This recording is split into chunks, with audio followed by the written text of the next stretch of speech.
Vamos ler aqui Isaías 6. No ano em que o rei Uzias morreu, eu vi o Senhor assentado num trono alto e exaltado, e a aba da sua veste enchia o templo. Senhor, muito obrigado por mais uma noite estarmos reunidos em Tua presença. Estamos aqui, Senhor, para trazer o nosso culto a Ti, porque o Senhor é o nosso Deus. E sabemos, Pai, que Tu tens todo o poder sobre todos os poderes. E agora vamos falar um pouco da Sua palavra, que eu seja aqui, Senhor, um instrumento da Sua palavra para que possamos aprender e aplicar tudo isso em nossas vidas, em nome de Jesus. Amém. Então, Isaías 6, gente, ele fala um pouco sobre como foi o processo de conhecimento de Isaías sobre Deus. Então, nós vemos que parece que Isaías 6 deveria ser Isaías 1, porque Isaías já, se você ler Isaías 1, vou ler aqui só o início para você ver. Visão de Isaías, filho de Amós, que ele teve a respeito de Judá e Jerusalém durante os reinados de Uzias, Jotão, Acais e Ezequias. Ele já tinha Isaías já tinha uma função, ele já estava servindo, já tinha uma caminhada. Só que lá no capítulo 6, você percebe que Isaías teve um encontro com Deus. Isso acontece com muitos de nós. Às vezes nós estamos vivendo há anos ou meses na igreja, servindo, até ajudando em algum ministério, ou até há anos tocando, cantando, fazendo algo, e que a igreja já faz parte da vida. Quem sabe você já veio de berço, a sua família já te criou pequenininho lá na igreja, frequentando a igreja. Só que existe um momento da nossa vida em que nós somos encontrados por Deus. Nós recebemos um encontro, aí aquilo muda a nossa vida. E é o que aconteceu com Isaías. Isaías já tinha um certo envolvimento. Só que a partir do capítulo 6, a vida de Isaías muda. E nós vamos dar uma viajada aqui nesse momento em que Isaías viveu com o Senhor e o que aconteceu na vida dele, que provavelmente pode estar acontecendo na sua vida ou vai acontecer na sua vida, amém? Então, qual é o contexto que Isaías vivia, né? É um contexto de crise. Primeiro, crise política, porque o rei Uzias havia morrido. Então, sempre que morria um rei, tinha toda aquela tensão no reino de quem ia assumir. Então, tinha também as questões que aconteciam até de errado sobre essa ascensão de um novo rei. Então, logo depois assumiu outros reis, e Uzias foi um bom rei, só que depois dele vieram reis ruins, onde eles não obedeciam ao Senhor, e provavelmente, quem sabe, isso acontecia com alguns reis, né? Quando eles assumiam, o orgulho tomava conta do coração dos reis e eles acabavam se distanciando do Senhor e levavam o povo de Israel, aqui mais localizado em Judá, a lugares muito terríveis, aonde alguns reis eles acabavam construindo lugares de adoração para outros deuses, e esses rituais de adoração traziam costumes terríveis para o povo de Judá ali, de Israel. Então era uma crise, um momento de crise política para o povo ali, e para Isaías, logicamente.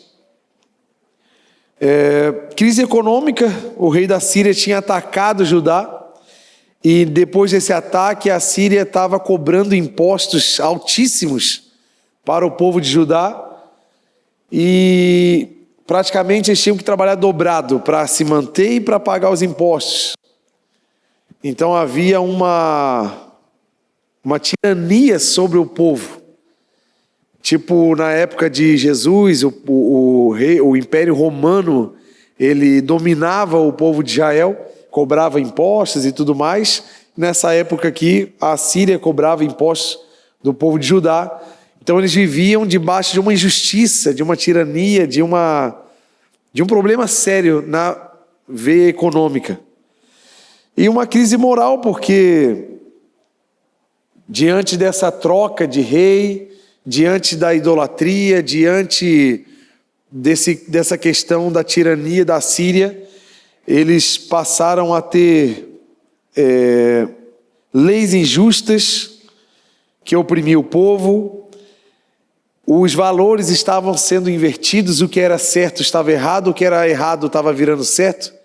Parece que a gente estava vivendo essa época, né, gente? O que era certo há 20 anos atrás, hoje parece que não é mais certo. E o que para nós há 20, 30 anos atrás era o que é errado e assustava a gente, hoje parece ser normal e tem até dificuldade de ser tratado como erro, porque o erro não é mais erro e a relatividade tomou conta do que a gente conhece como sociedade, conhece como moralidade para famílias e tudo mais. Então o contexto era um pouco complicado. E no meio desse contexto todo, gente, Isaías vai para um lugar onde é o lugar que hoje nós precisamos buscar. Hoje nós vivemos também num contexto tanto quanto complicado, moralmente falando, politicamente falando. A gente vive num contexto economicamente complicado, um tanto desigual e desorganizado. E muitas pessoas estão correndo para vários lugares. Umas trocam de cidade porque não concordam, estão sofrendo com problemas políticos, sociais, econômicos da cidade, do estado onde elas moram.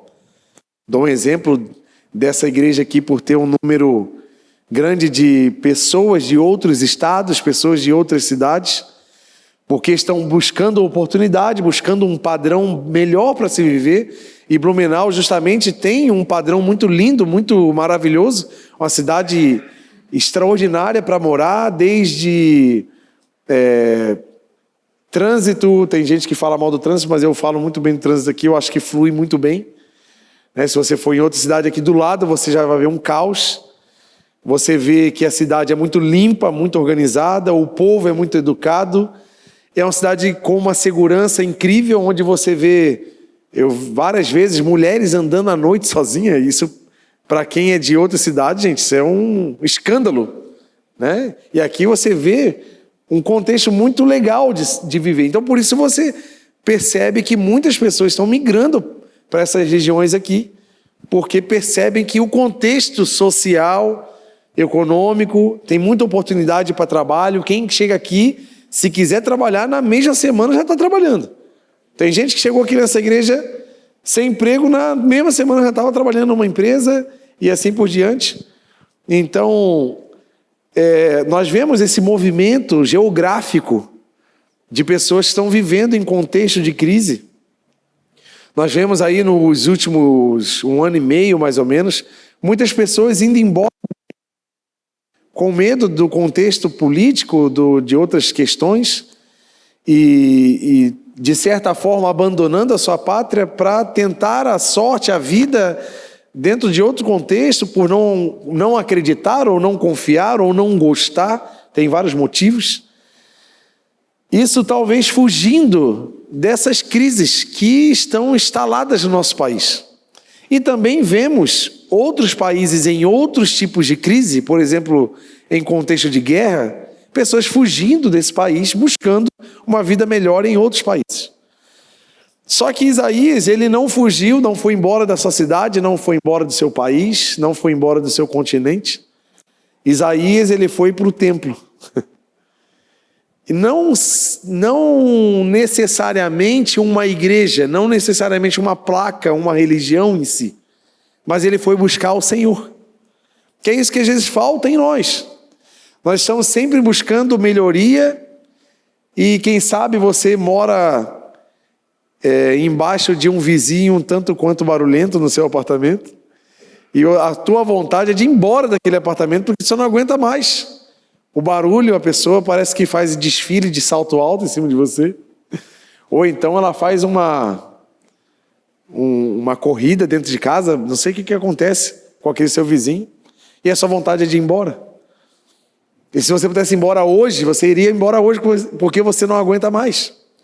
Só que você não percebeu que tem uma chance de você fazer uma visita para esse vizinho, abordar ele, conversar, conhecer a realidade e quem sabe você levar a paz que está faltando para ele e por isso que ele está fazendo tanto barulho.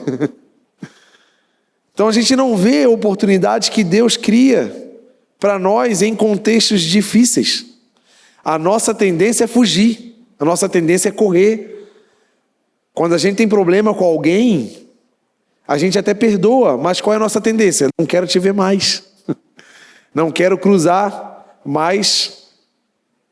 Não quero cruzar mais com você, não quero mais te ver. Eu vou mudar de trabalho, vou mudar de bairro, vou mudar de escola, vou mudar de igreja. A nossa tendência sempre vai ser fugir. Fugir geograficamente. Só que existe uma mensagem para mim e para você hoje. O lugar onde Deus te plantou é o lugar onde Deus vai te usar. Você acredita nisso? Então seja na sua família perturbada,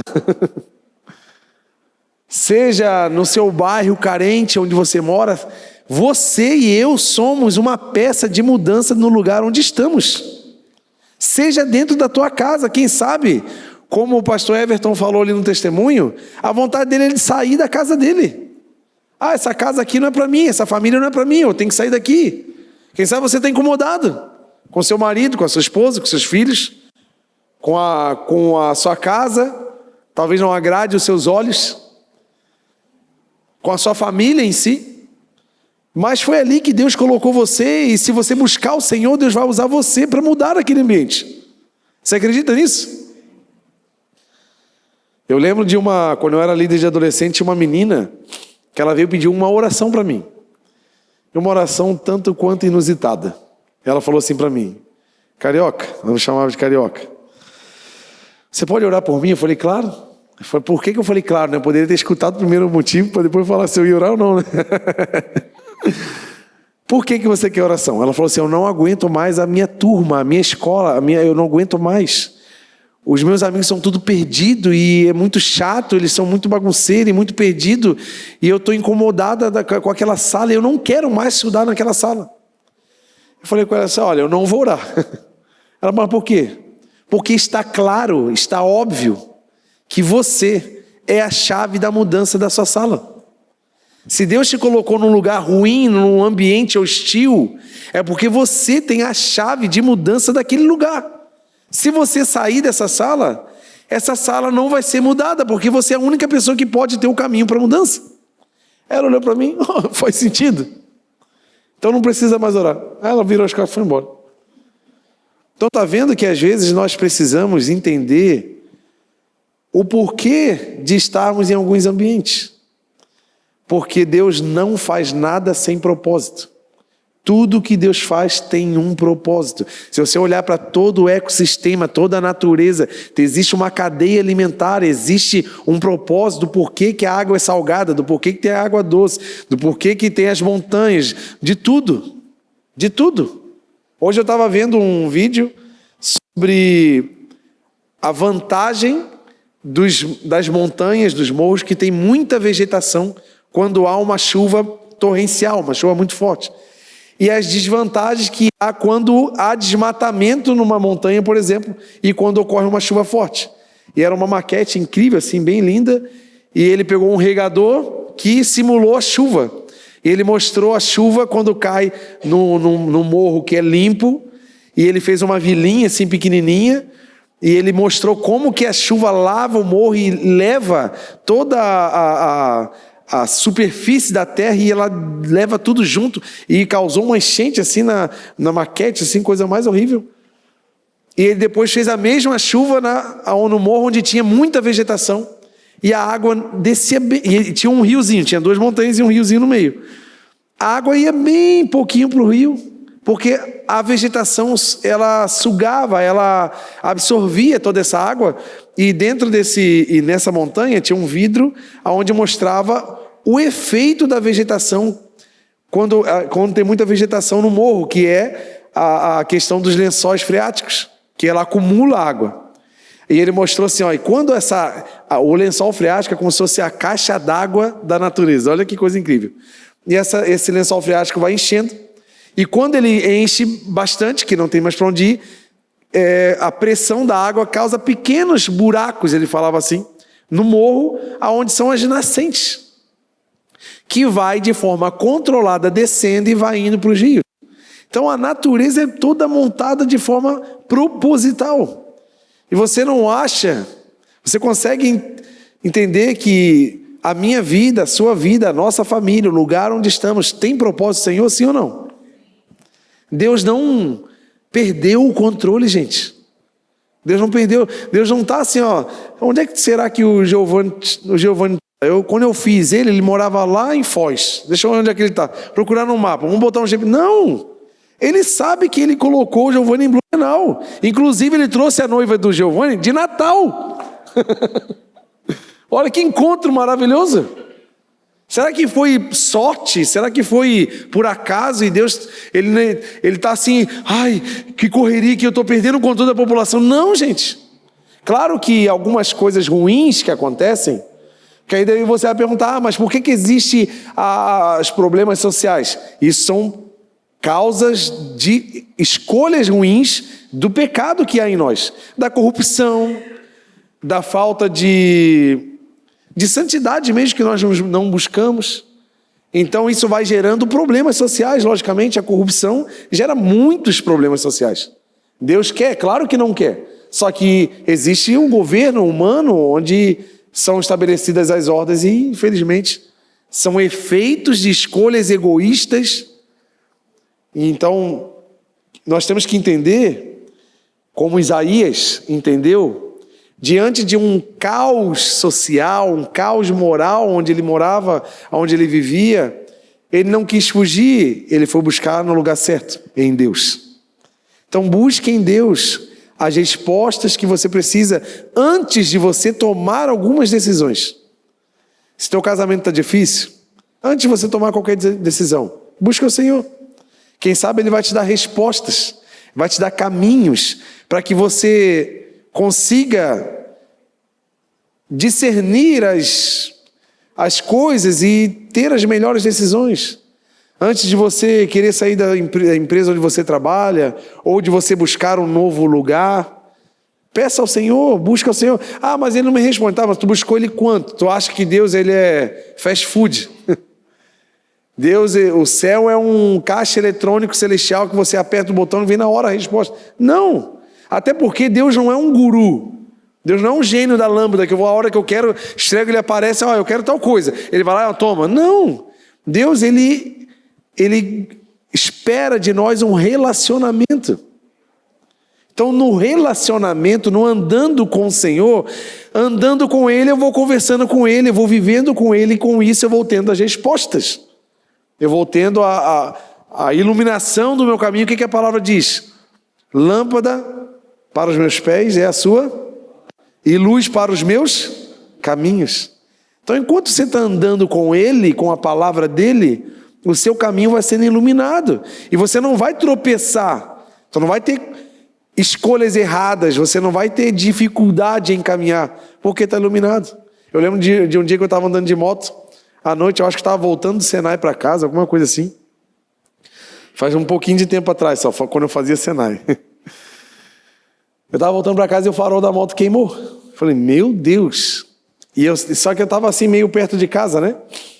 E na hora Deus falou assim para mim, o mesmo desespero que você está tendo com o farol da tua moto, você tem que ter quando você não lê a minha palavra. Porque a vida sem a palavra é o mesmo jeito de você andando de moto de noite sem farol. Porque tu sabe, não sei se você já andou de moto sem farol ligado, né? É terrível, né? Tu não vê absolutamente nada.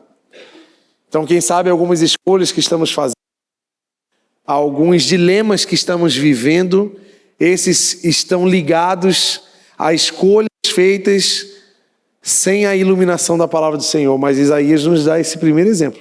Você está entendendo aí, amém? E nessa visita ao templo, não foi provavelmente o CI, não estava aberto ainda nessa época. Poderia ser, né? Mas nessa visita ao templo, com expectativa de ver o Senhor, aí eu te pergunto mais uma vez, quais são as suas expectativas quando você sai da sua casa e vai para a igreja? Porque às vezes a minha expectativa não é nem de ver o Senhor, é de ver as respostas nas quais eu preciso. Quem sabe a minha expectativa de sair da igreja e sair de casa e ir para a igreja é de apenas ver as bênçãos nas quais eu estou buscando. Eu lembro quando eu namorava com a Keila, uma das expectativas de ir para a igreja é de ver minha namorada. É a sua também, Giovanni? Quando eu falei isso, Giovanni assim, faz sentido essa palavra para mim? Porque na minha época a gente não se via assim todo dia, né? Era só na quarta e no sábado. E na quinta tinha culto, então a gente se via na quinta, era um dia plus, né? Era um dia a mais, assim. Aí depois a gente começou a faculdade e Senai e a gente se via bem pouco.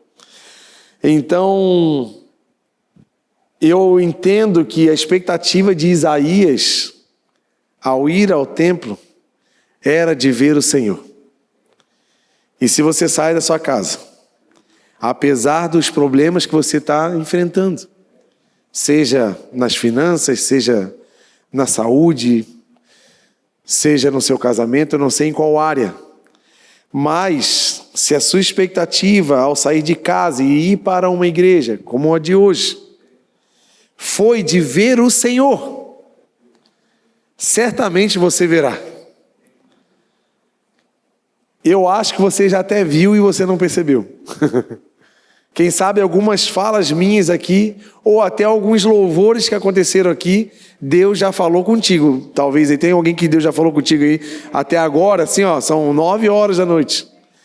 Eu tenho certeza que Deus já deve ter falado com algumas pessoas. Então, se você saiu para ver Deus, parabéns, você já viu Deus. Talvez não é aquela imagem que você espera, né? De um velhinho sentado num trono, uma cabeça branca, barba grande, um raio na mão, esperando alguém pecar e jogar na cabeça do pecador. Talvez não seja esse Deus que você cria na tua mente. Mas eu tenho certeza que Deus já falou contigo aí. Amém? Então ele teve 3 visões claras. Porque ele falou, né? Quando no ano que o rei Uzias morreu, eu vi o Senhor sentado no trono, alto e exaltado, e a aba das suas vestes enchia o templo. Então, a primeira percepção, Isaías teve 3 percepções. A primeira percepção que ele teve foi do trono do Senhor, um trono onde ele estava sentado. E interessante que se você ler o início da Bíblia, o que a Bíblia vai dizer? E a terra era sem forma e vazia. Não tinha nada na terra, mas no céu já tinha. Não tinha nenhuma criatura andando na terra, mas os anjos, os seres viventes e os anciãos já adoravam o Senhor no ambiente celestial. O contexto que Isaías vivia, de caos moral, social, político, de um lugar cheio de gente, mas vazio de corações, por exemplo. Apesar daquele lugar todo, ele vivia no palácio, ele estava ali num contexto muito superior ali a muitas pessoas, então era cheio de gente, mas vazio de propósito. Só que ele olhou para o trono do Senhor e viu que tinha todo um ambiente montado. E é o que eu quero te incentivar de novo. Parece que há uma insistência aqui. Apesar da sua vida estar em crise, apesar de olharmos para o mundo e ver uma crise mundial, se olharmos para o céu, vamos ver tudo que há de bom lá em cima. Deus está convidando a gente para parar de olhar aqui no horizontal e começar a olhar para o vertical. Você acredita nessa palavra? Porque se olharmos em volta, a gente vai desanimar, a gente vai se desesperar. Mas se olharmos para Deus, é aonde nós temos as respostas. O que Salmos fala? elevo meus olhos para o monte e eu faço uma pergunta: de onde é que vem o meu socorro? Será que é dos montes? Quem sabe, quando ele olhou para o monte, ele pensou assim: o monte serve para quê? Para fugir, né? Para subir e se esconder. Os mais pentecostais vão falar que o monte é para orar. Vou olhar para o meu exército, Davi pode olhar para o exército dele. Será que vem socorro do meu exército? Com a aflição que ele estava na alma? Será que vem socorro do meu material bélico, das minhas armas? Será que vem socorro dos muros do meu palácio? Não. Meu socorro vem do Senhor, que fez os céus e a terra. Então está vendo que é uma pessoa que tinha socorro para tudo quanto é lado. Ele poderia fechar em volta dele dos mais valentes soldados. Mas ele sabia que o socorro dele vinha da onde, gente? Do Senhor. Então coloque a sua vida nas mãos do Senhor. Não se desespere, em nome de Jesus. Você pode pegar na mão de alguém que está do teu lado aí e me ajudar a dar uma palavra de fé para essa pessoa. Fala assim: ei, olha para cima.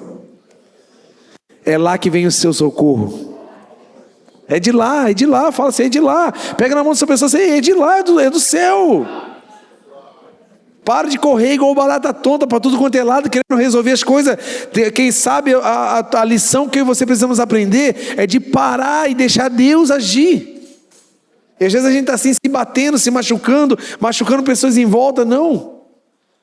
Use a sua fé em nome de Jesus, amém? Segunda percepção de Isaías, ao olhar a ter essa visão, né?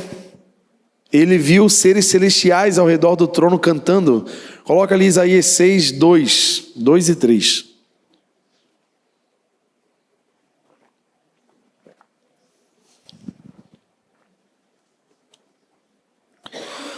Acima dele estavam serafins, cada um deles tinha 6 asas, com 2 cobriam o rosto, com 2 cobriam os pés, e com 2 voavam, e proclamavam uns aos outros: Santo, Santo, Santo é o Senhor dos exércitos, a terra inteira está cheia da sua glória.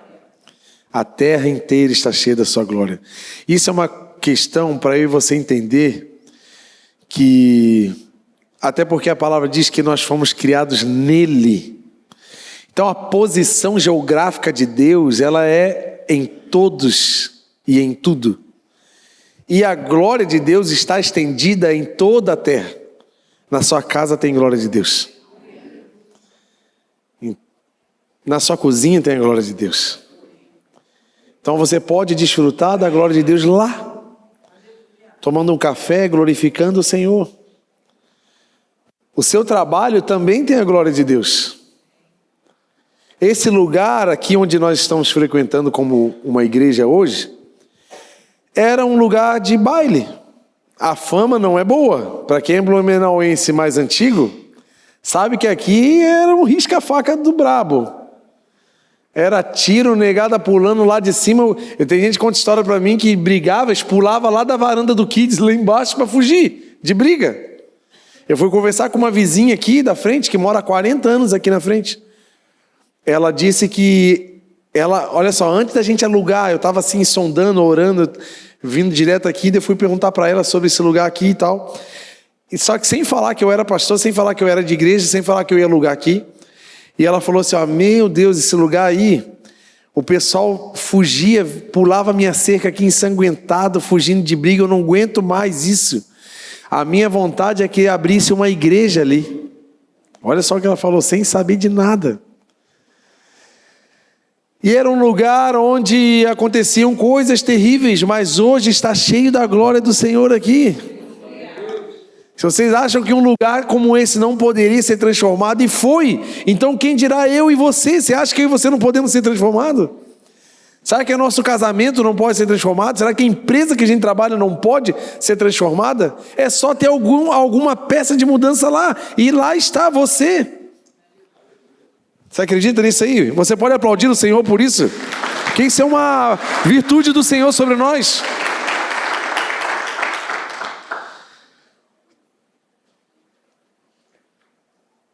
Então, os seres aqui que adoravam ao Senhor, os anjos, eles falavam sobre a identidade do Senhor. E a identidade do Senhor é a santidade. Você não vê eles falando assim. Nós sabemos que Deus é amor. João fala, quem não ama não conhece a Deus, porque Deus é amor. Nós sabemos que Deus também é justiça, Deus também é poder, Deus também é muitas coisas. Deus é tudo o que nós precisarmos. Ele é. Quando Moisés perguntou para Deus quem ele era, porque ele precisava de um bom argumento para falar quem mandou Moisés para falar com o povo, aí o que Deus falou para ele? Diga a eles que o eu sou te enviou. Meu Deus! Deus não tem nem adjetivo, porque ele é acima de todos os adjetivos. Só que nesse ambiente celestial, provavelmente houve uma tradução simultânea aqui para Isaías entender o que estava sendo falado naquele momento. Nós percebemos uma fala de lá. Como lá eles chamam Deus? Se fosse amor, seria os anjos falando amor, amor, amor. Se fosse justiça, eles falariam justiça, justiça, justiça. Mas hoje nós percebemos que há uma identidade em Deus, que é santo, santo e santo. O amor dele é santo. A justiça dele é santa. A ação dele sobre nós é santa. A justificação dele por nós é santa. A essência, tudo que sai de Deus é santo.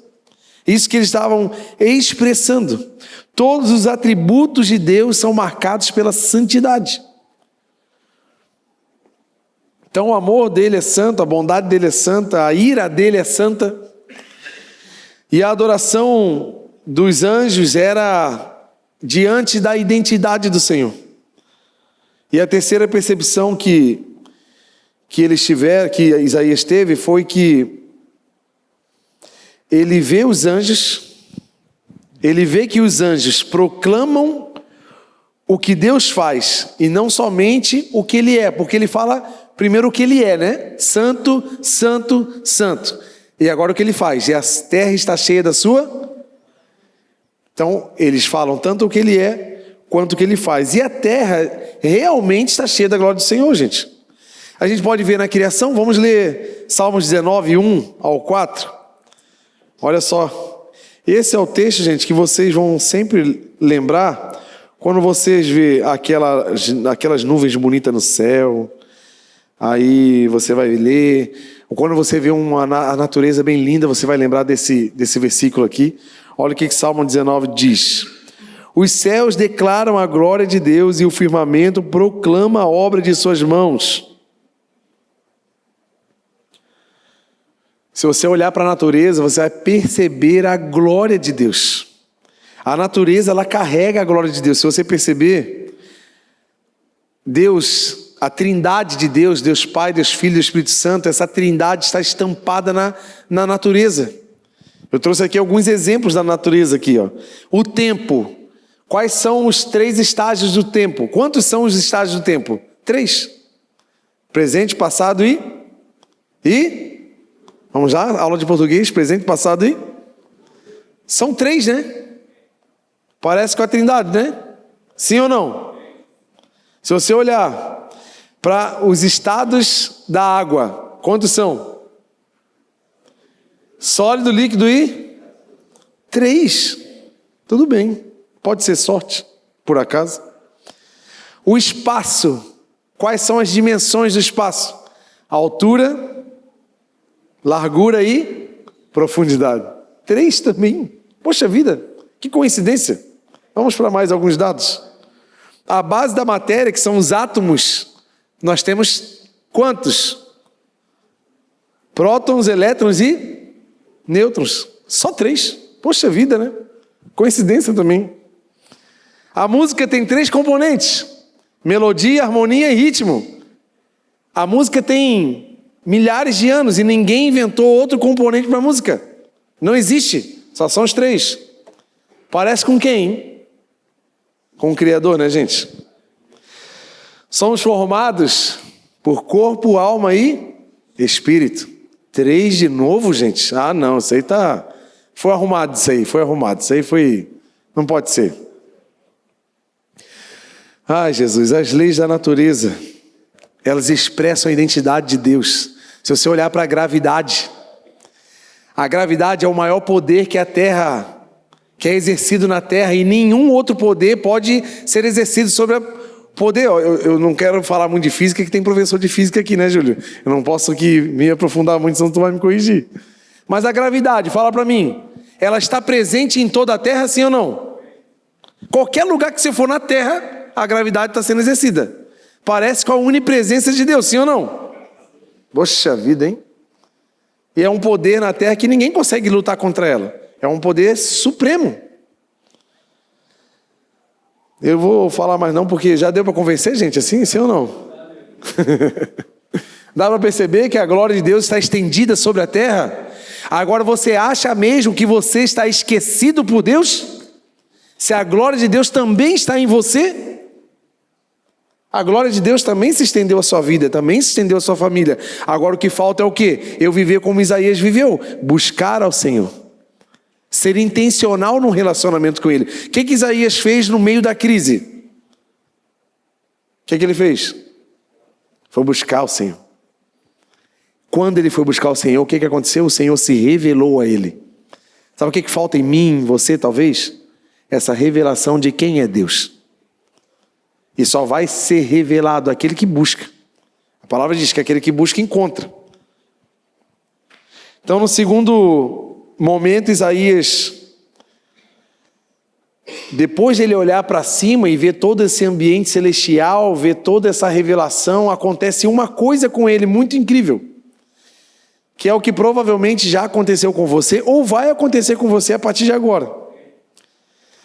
Se você ler os capítulos do livro de Isaías, 1, 2, 3, 4 e 5, você vai perceber que ele era um profeta aonde trazia muitas acusações. Ele olhava para o povo e trazia a realidade, o caos que o povo estava vivendo.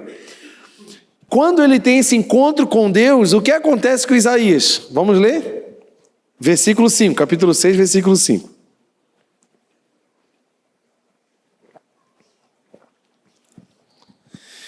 Quando ele recebeu toda aquela visão, Isaías gritou: meu Deus, ai de mim! Ai de quem? Agora não é mais ai de ti. Antes Isaías era aquele que acusava: o povo está errado, adúlteros. Agora que ele tem um encontro com Deus, o que acontece? Ele é revelado de quem realmente ele é. Sabe qual é o primeiro passo de um encontro com Deus?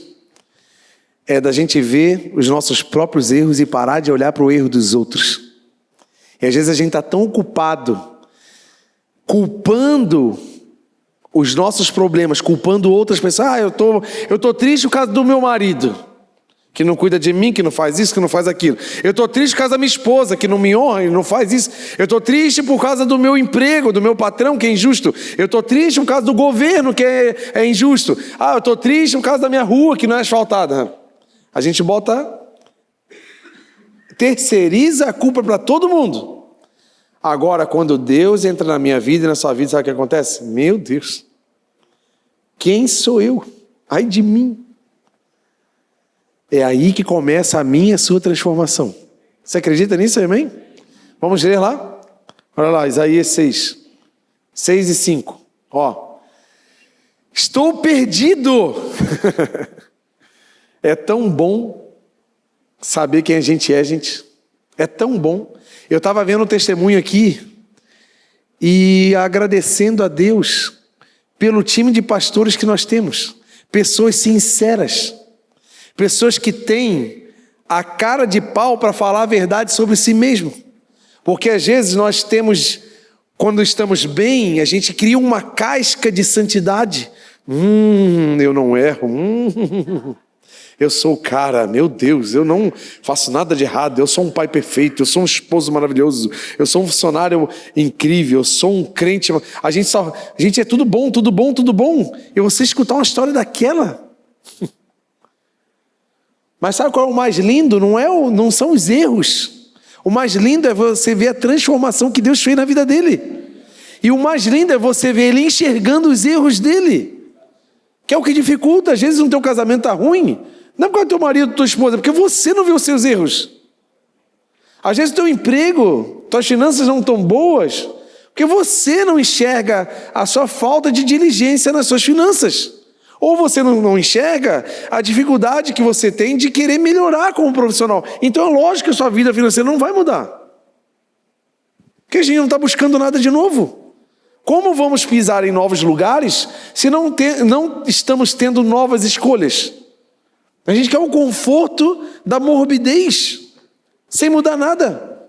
Não, gente, em nome de Jesus. O nosso encontro com Deus vai provocar em nós uma mudança de hábitos, sem acusar ninguém. Primeiro é a gente. Olha o encontro com Deus que fez com Isaías. Ei, para de olhar para os outros, olha para mim. Olha só, eu estou perdido. Quem eu sou?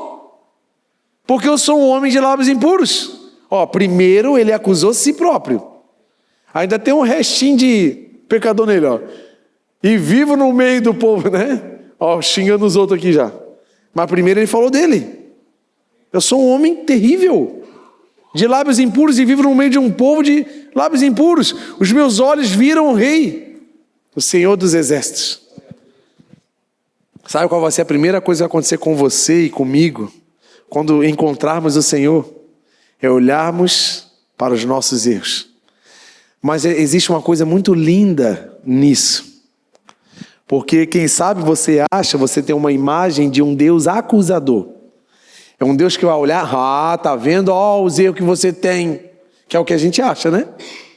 A gente acha que Deus vai olhar para os nossos erros e vai nos condenar, vai colocar o dedo na nossa cara e vai falar, você é isso mesmo, você não vale nada, você é um pecador, olha o que você faz, olha o que você é, não. Essa revelação dos nossos erros só serve para uma coisa. É a ferramenta de transformação da nossa vida. Deus não vai acusar. Deus não vai jogar na cara. Deus não é a gente, porque a gente ama jogar na cara, né? Tá vendo? A nossa vida é falar essa frase aqui, te falei, não é assim? Te avisei que ia dar errado, não falei para você. A gente ama fazer isso, jogar na cara dos outros o erro. Deus não está aqui para jogar na cara de ninguém. Deus está aqui para falar assim, vem meu filho amado, vem que eu tenho perdão para te dar, vem que eu tenho transformação para te dar, vem que eu tenho afirmação. As pessoas falam que você é isso, mas eu falo que você é meu filho amado. E eu tenho transformação, eu tenho perdão. Deus tem todas as ferramentas para colocar a gente num lugar melhor. A principal dela foi Jesus pendurado na cruz. E já foi pago, está consumado. Nós já somos justificados. Quando estamos em Cristo, nós somos nova criatura. As coisas velhas se passaram. E às vezes a maior reprovação de nós não vem nem dos outros, vem de nós mesmos. E a gente fica se reprovando, a gente fica se diminuindo. Não, mas em Cristo eu sou uma nova criatura. Não há condenações para aqueles que estão em Cristo Jesus. E eu fico me condenando, eu fico me diminuindo, eu fico me sujeitando, porque eu acho sempre que eu estou errado. Não. Essa iluminação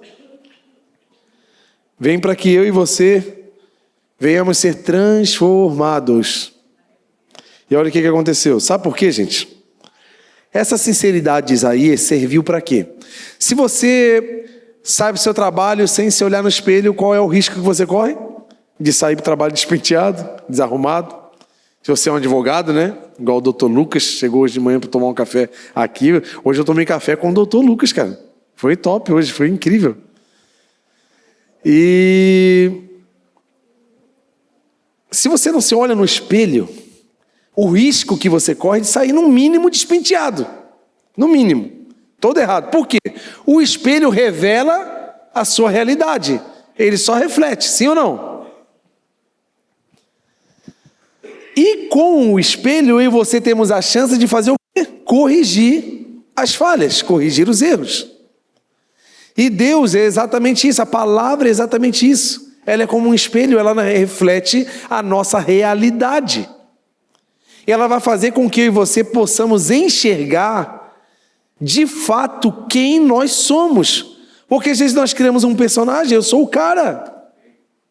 Não, eu sou o melhor marido que tem, não, eu sou o melhor pai que tem, não, eu sou o melhor. E não é tão bom assim. Mas também não é para condenar. mas para transformar. E olha o que aconteceu com Isaías. Vamos continuar a leitura. Versículos 6 e 7.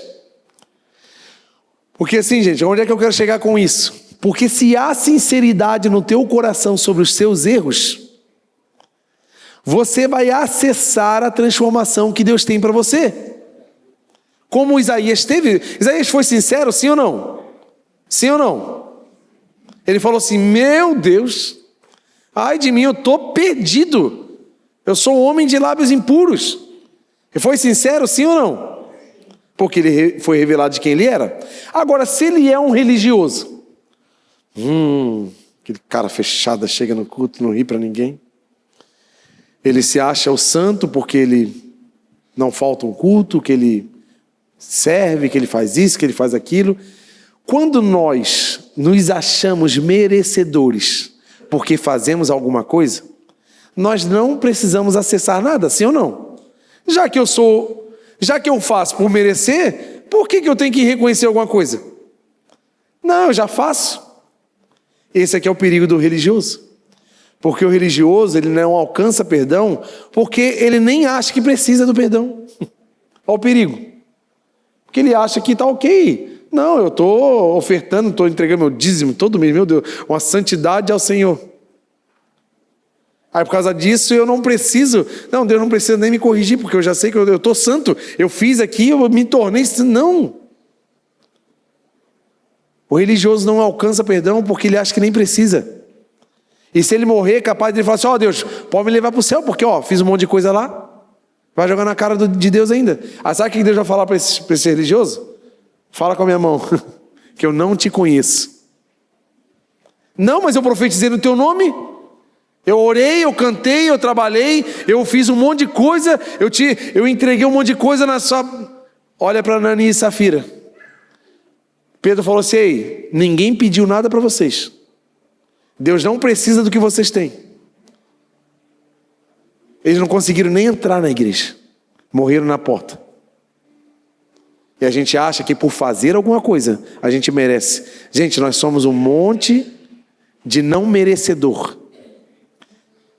Continuamos não merecendo nada, mesmo fazendo o que for. A gente só está aqui pela graça do Senhor. Foi a graça que nos alcançou. E olha aqui que diz lá, 6 e 7. Logo, depois que ele reconheceu os erros, que ele percebeu que ele era e estava perdido, meu Deus, eu estou perdido, eu vou morrer.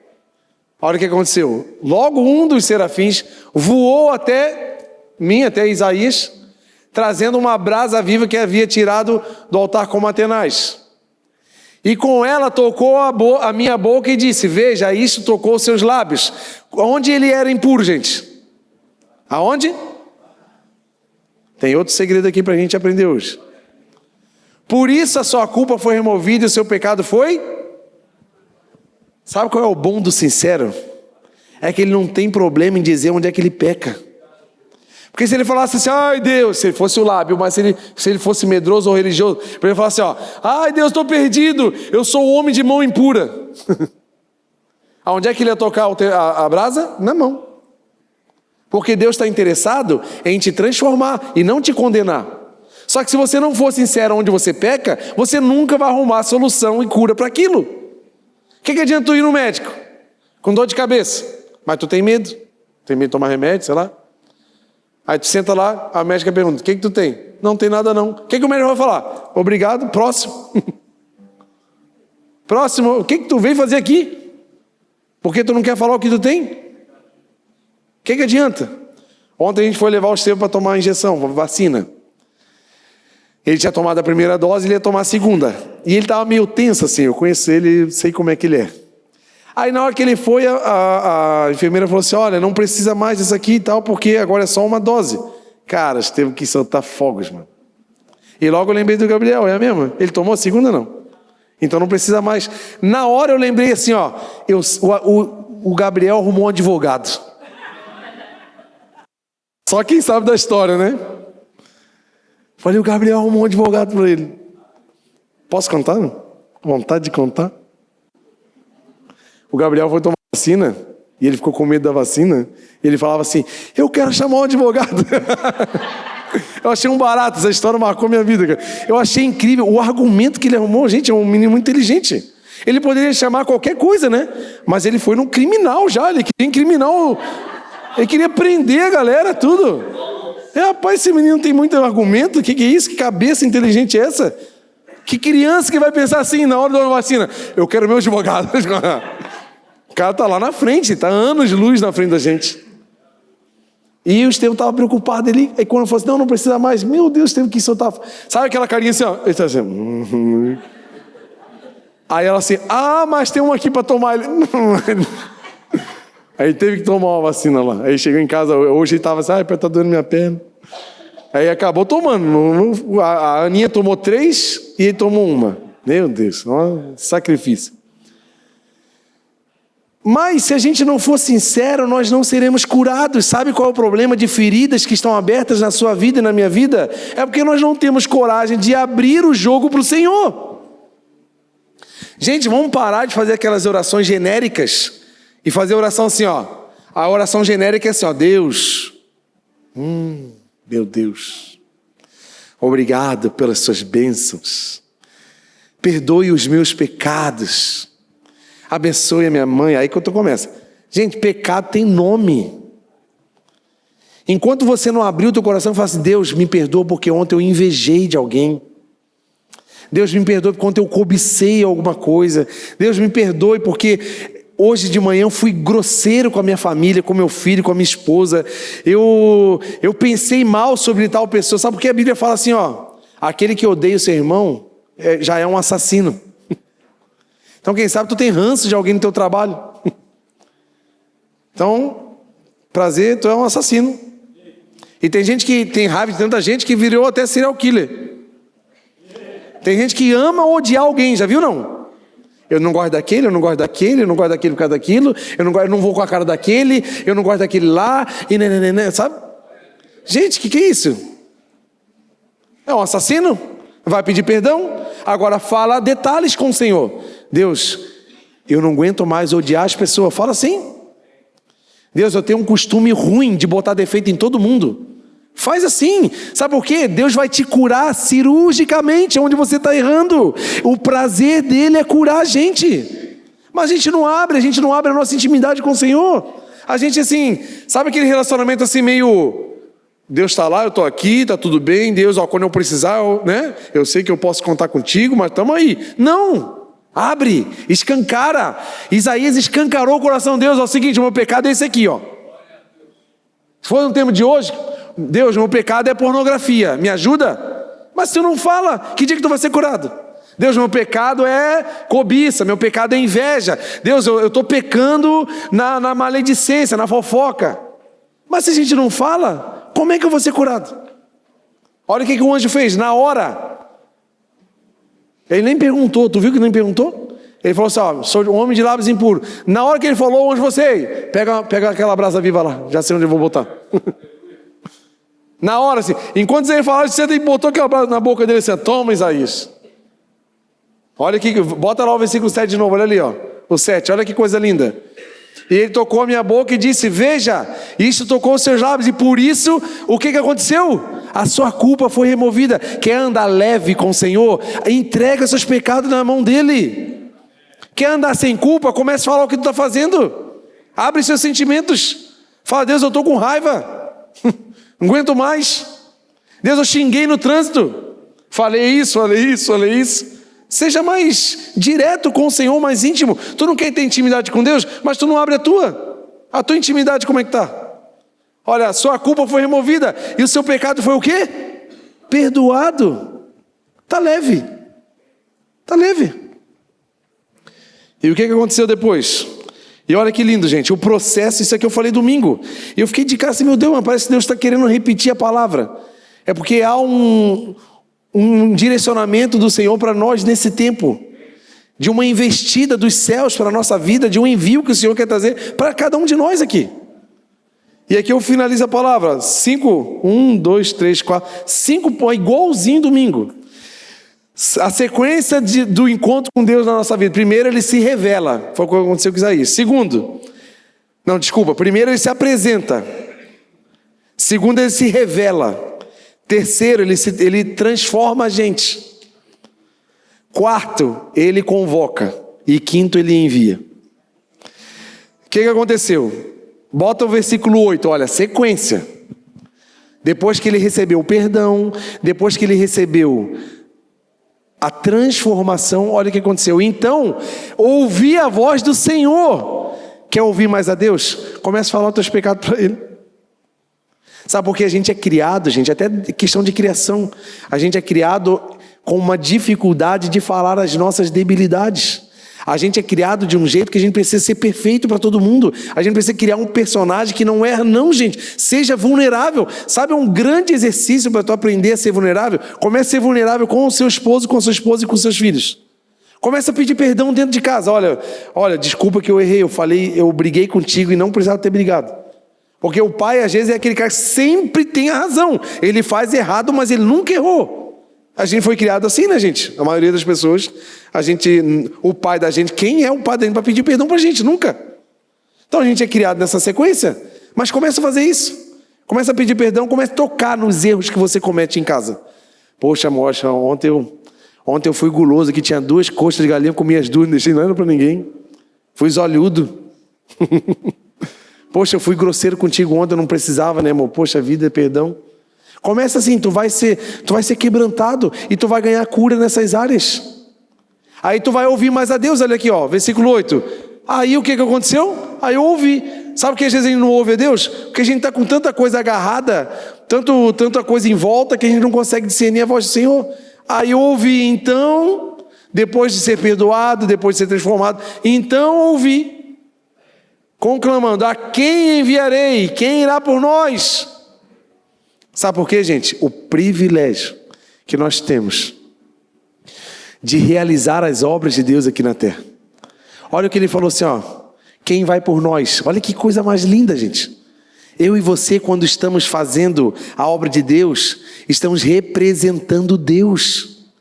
Então, quando você para e ouve alguém, aconselha alguém, abraça alguém, faz uma ação de transformação na vida de alguém, você está fazendo o que Deus faria se estivesse aqui pessoalmente. Na verdade, Ele está, é você.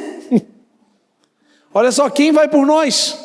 Quando eu e você nos encaminhamos em direção à obra do Senhor, estamos indo após Ele, como se Ele fizesse. E o que aconteceu aqui? Quando o Isaías ouve, agora com o ouvido bem mais esclarecido, porque ele já aprendeu a falar sobre os seus pecados, abriu mesmo o coração para Deus, Deus perdoou, purificou, transformou, agora ele ouviu. E quando ele ouve, acontece a última coisa aqui, que é o envio, que é o que às vezes falta em nós. Olha, vou acabar a palavra de hoje igual eu acabei domingo. Tem muita gente com potencial, com dons, com habilidades, com recursos, que já se encontraram com Deus, já receberam a revelação do Senhor, já foram transformados e perdoados, mas está faltando o último passo, que é falar igual Isaías falou: estou aqui, Deus, me envia. Porque às vezes é muito fácil, gente, a gente olhar, ficar maravilhado com a obra do Senhor, achar incrível pessoas que são usadas por Ele, mas a gente fica só nessa posição de espectador. Depois de tudo que Isaías viveu com o Senhor, ele foi impulsionado a falar assim: ó, estou aqui. Porque houve uma convocação. Eu falei, ó, se apresenta, se revela, transforma, convoca. Quantas vezes o Senhor já convocou você? Por que Ele convoca? Porque Ele tem uma obra a realizar, uma obra de salvação na terra. Ele tem uma obra de transformação e salvação nessa cidade. Lembra que eu falei no início? Eu e você fomos plantados nesse lugar com um propósito de salvação. Um deles é o propósito de salvação. Agora, eu estou respondendo a essa convocação?